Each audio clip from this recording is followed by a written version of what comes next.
Dan seketika jeritan menggema di rumah itu. Siti pun dengan panik berlari ke arah William. Hai, saya Thomas Alakta dan di video kita kali ini kita akan menceritakan tentang kisah rumah kentang. Dan langsung saja, let's go! Menteng, Jakarta Pusat ini adalah kawasan yang penuh dengan sejarah. Di kawasan ini dulu banyak tinggal para pejabat dan para bangsawan Belanda. Namun di antara banyaknya arsitektur kolonial yang megah, ada satu rumah yang menjadi momok bagi siapa saja yang melewati daerah ini. Rumah ini dikenal sekarang dengan sebutan Rumah Kentang. Dan rumah ini menyimpan banyak kisah yang mengerikan. Meski terlihat megah, rumah ini terkesan menyeramkan.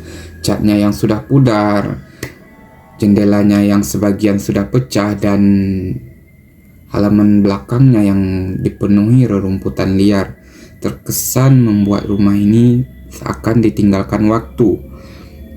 Namun cerita dan kisah di balik rumah ini jauh lebih menakutkan dan menyeramkan dibandingkan dengan penampilannya.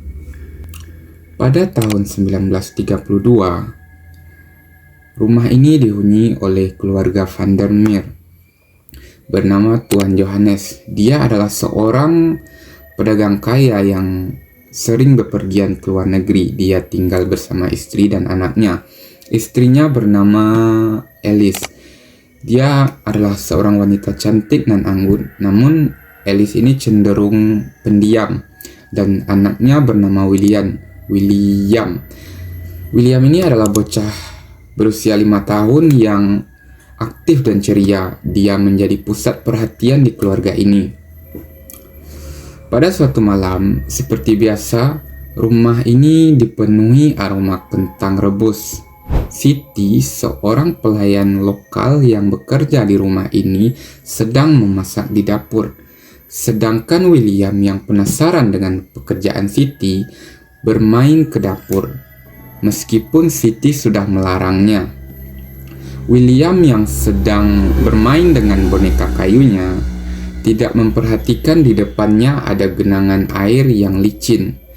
Ketika dia berjalan, seketika dia pun terjatuh, dan dalam sekejap tubuh kecilnya jatuh ke dalam kuali besar yang berisi air yang digunakan Siti untuk merebus kentang.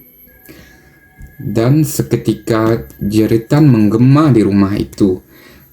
Siti pun dengan panik berlari ke arah William. Namun semuanya sudah terlambat. Ketika Siti mengangkat tubuh William dari kuali, tubuh bocah itu sudah melepuh dan William sudah tidak bernyawa lagi. Jeritan Alice yang berlari ke arah dapur menjadi puncak di malam itu. Dia menangis dan pingsan dengan keadaan memeluk anaknya. Tidak terbayang betapa hancurnya perasaan. Sejak malam itu, Alice pun berubah. Ia sering terlihat berjalan di sekitar rumah sambil membawa mainan William. Ia sering berbicara sendiri, memanggil-manggil anaknya seolah-olah William ini masih hidup. Para pelayan yang tinggal di sana sering mendengar Alice menangis di malam hari, kadang di kamar William ini dan terkadang di dapur tempat kejadian itu terjadi. Pada suatu malam, seorang pelayan melihat Alice di depan kuali besar di dapur. Alice hanya diam. Namun ketika pelayan itu mendekat, dia melihat hal yang begitu mengerikan. Wajahnya tampak berbeda, pucat, dengan mata tatapan kosong yang penuh dengan air mata. Tak lama kemudian, Alice ditemukan meninggal di kamar anaknya. Di tangannya ia menggenggam sepatu kecil milik William. Johannes yang tidak tahan tinggal di rumah itu setelah kehilangan istri dan anaknya akhirnya menjual rumah tersebut dan meninggalkannya. Namun siapapun yang tinggal di rumah itu setelahnya mengalami hal yang tidak wajar dan mengerikan. Puluhan tahun kemudian, rumah itu dibeli oleh keluarga Hartono. Mereka adalah keluarga modern yang tidak percaya dengan tahayul. Namun sejak malam pertama, di rumah tersebut banyak kejadian hal yang tidak wajar terjadi di sana. Ibu Hartono mengaku mencium aroma kentang rebus di dapur. Meskipun tidak ada yang memasak, Dina, anak bungsu mereka, sering mendengar tawa anak kecil di kamarnya. Bahkan boneka yang diletakkan di atas meja sering berpindah-pindah tempat. Puncaknya terjadi pada suatu malam ketika Dina terbangun dari tidurnya karena mendengar suara langkah kaki di kamarnya. Ia melihat seseorang anak kecil berdiri di ujung lorong, menatapnya dengan pandangan yang dingin. Anak itu berpakaian putih dengan rambut basah, meneteskan air. Dina berteriak, dan anak itu menghilang seketika. Karena gangguan demi gangguan yang terjadi, keluarga Hartono memutuskan untuk merenovasi rumah tersebut. Ketika para pekerja menggali lubang di halaman belakang, mereka menemukan kotak kayu. Di dalam kotak kayu tersebut terdapat barang milik William, sepatu kecil, mainan kayu, foto keluarga, dan ada sesuatu yang mengerikan di dalamnya. Sehelai rambut panjang terikat di salah satu mainan kayu tersebut. Sejak peti itu ditemukan, gangguan di rumah semakin menjadi-jadi. Dina mulai bermimpi buruk setiap malamnya. Sejak peti itu ditemukan, gangguan semakin menjadi-jadi. Mulai Dina yang bermimpi buruk di setiap malam, ia melihat seorang anak kecil berdiri di depan kamarnya yang memanggil dengan suara serak. Bayangkan, Dina.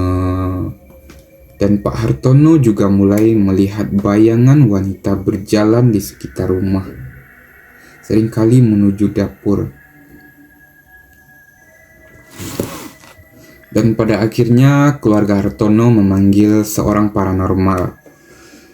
Paranormal itu mengatakan bahwa arwah William dan Alice terjebak di rumah tersebut. Tidak bisa pergi karena trauma yang mendalam. Namun ada sesuatu hal yang lebih gelap. Tanah tempat rumah itu berdiri ternyata pernah digunakan untuk hal yang lebih mengerikan. Mungkin seperti sekte atau segala macam. Arwah-arwah tersebut tidak bisa tenang. Paranormal itu mencoba melakukan ritual pemurnian.